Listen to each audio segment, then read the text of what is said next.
भारतीय वज़ीर-ए-आज़म नरेंद्र मोदी से मुताल्लिक सवाल पर कौमी टीम के साबिक कप्तान शाहिद अफरीदी के जवाब को लेकर भारत में बहुत प्रोपेगेंडा किया जा रहा है। Shahid Afridi legends league cricket में एशिया लायंस की क़यादत करने के लिए कतर गए, जहां भारत की टीम इंडिया महाराजास के अलावा वर्ल्ड जायंट्स की टीम भी मौजूद थी। शाहिद अफरीदी मकबूजा कश्मीर के हवाले से अपना एक वाज़ेह मौक़िफ़ रखते हैं और इसका इजहार वो कई मौक़े पर बरमला भी कर चुके हैं। लेकिन कतर में भारतीय सहाफ़ी की जानिब से एक बार फिर शाहिद अफरीदी से इस हसास मामले पर सवाल पूछा गया कि भारतीय वज़ीर-ए-आज़म के बारे में बोला जाता है और कश्मीर का मुद्दा भी उठाया जाता है, तो फिर ऐसी सूरत हाल में कैसे उम्मीद की जा सकती है कि आप भारत आकर खेलेंगे।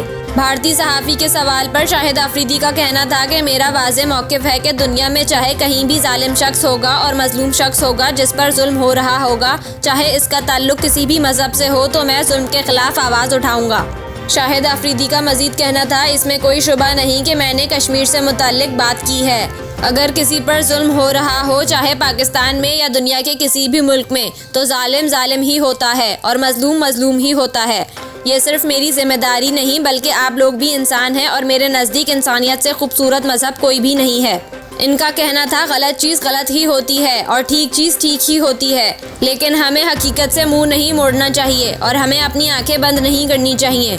दोबारा कह रहा हूँ, कोई भी मज़हब हो, जुल्म जुल्म होता है। भारतीय सहाफ़ी की जानिब से शाहिद अफरीदी को उकसाने की कोशिश की गई, जिस पर शाहिद अफरीदी ने जवाब दिया कि आप इस वक्त इस मामले को कहीं और लेकर जा रहे हैं। आपने जो सवाल किया मैंने आपको इसका जवाब दे दिया। मैं यहाँ पर क्रिकेट खेलने आया हूँ। मैं नहीं चाहता कि यहाँ पर कोई ऐसा बयान दूँ। यहाँ पर भारतीय खिलाड़ी भी आए हुए हैं, इनके साथ मिलना जुलना हो रहा है। सुरेश रैना ने मुझे अपना बैट दिया है। सब कुछ अच्छा चल रहा है। प्यार को बढ़ाओ, नफरत को ना बढ़ाओ।